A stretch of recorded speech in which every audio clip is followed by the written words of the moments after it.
রাশিয়ার সঙ্গে ঘনিষ্ঠতা বাড়ানোর কারণে যুক্তরাষ্ট্র ও ইউরোপের শুভাকাঙ্ক্ষীর তালিকা থেকে বাদ পড়েছেন রিসেপ তাইয়েপ এরদোগান।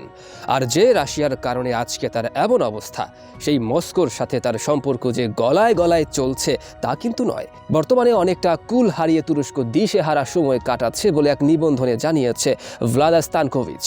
মস্কো টাইমসে প্রকাশিত ভ্লাদা স্তানকোভিচের নিবন্ধন অনুসারে একদিকে ভয়াবহ ভূমিকম্পের কারণে চাপের মধ্যে আছেন তুরস্কের প্রেসিডেন্ট এরদোগান। এর মধ্যে ঘনিয়ে আসছে দেশটির প্রেসিডেন্ট ও পার্লামেন্ট নির্বাচন। অন্যদিকে মস্কোর সঙ্গে সম্পর্ক উন্নয়ন ও সুইডেনকে ন্যাটোর সদস্য হতে বাধা দেওয়ার কারণে পশ্চিমাদের চক্ষুশূলে পরিণত হয়েছেন তুরস্কের এই লৌহ মানব। ক্রেমলিনের সঙ্গে সম্পর্ক রাখা ব্যক্তিদের মধ্যে অন্যতম একজন নেতা এরদোগান। বর্তমানে এমন কয়েকজন বিশ্ব নেতার মধ্যে একজন এরদোগান, যিনি প্রায় নিয়মিত ভিত্তিতে ক্রেমলিন ও কিয়েভের সঙ্গে যোগাযোগ করেন, ফলে যুদ্ধরত উভয় দেশের সঙ্গে সমানভাবে বন্ধুত্বপূর্ণ সম্পর্ক উপভোগ করছেন। আবার সুইডেনের ন্যাটোর সদস্য হওয়ার বিষয়টি নিয়ে দেন দরবারের সুবিধাও ভোগ করছেন তিনি। কিন্তু দুটো বিষয়ই তুরস্কের আগামী নির্বাচনের ফলাফলে প্রভাব ফেলবে বলে মনে করা হচ্ছে। তুরস্ক রাশিয়ার ঐতিহাসিক সম্পর্ক খুব কম সময় বন্ধুত্বপূর্ণ ছিল। এরদোগান মূলত পুতিনের ফাঁদে পড়েন 2016 সালে। 2015 সালেও এই দুই দেশের এমন গলায় গলায় ভাব ছিল না। ওই বছর নভেম্বরে অবৈধভাবে তুরস্কের আকাশে ঢুকে পড়ে রাশিয়ার একটি যুদ্ধবিমান। এ নিয়ে দুদেশের মধ্যে বৈরী সম্পর্ক তৈরি হয়। রাশিয়ার উপর নিষেধাজ্ঞা আরোপ করে তুরস্ক। তুর্কি নাগরিকদের রাশিয়ার ভ্রমণে যাওয়ায় নিরুৎসাহিত করা হয়। সেই সঙ্গে রাশিয়া থেকে পণ্য আমদানিও কমিয়ে আনা হয়। এ সম্পর্ক পাল্টে যায় 2016 সালের 15 জুলাই। এদিন সামরিক অভ্যুত্থান হয় তুরস্কে, তবে তা ব্যর্থ হয়।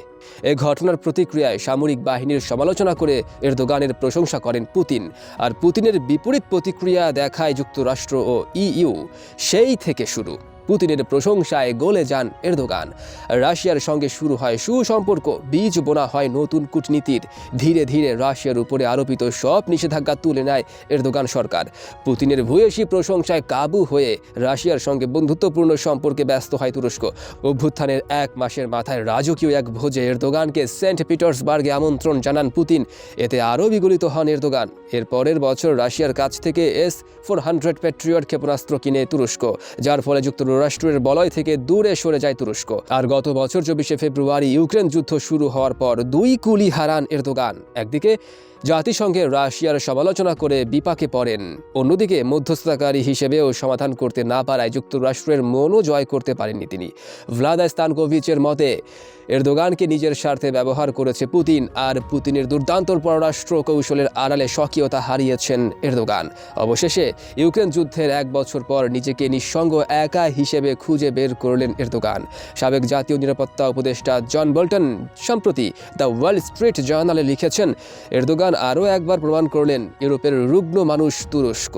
সম্প্রতি ভয়াবহ ভূমিকম্পের পর তুরস্কে সফর করেছেন মার্কিন পররাষ্ট্রমন্ত্রী অ্যান্টনি ব্লিংকেন।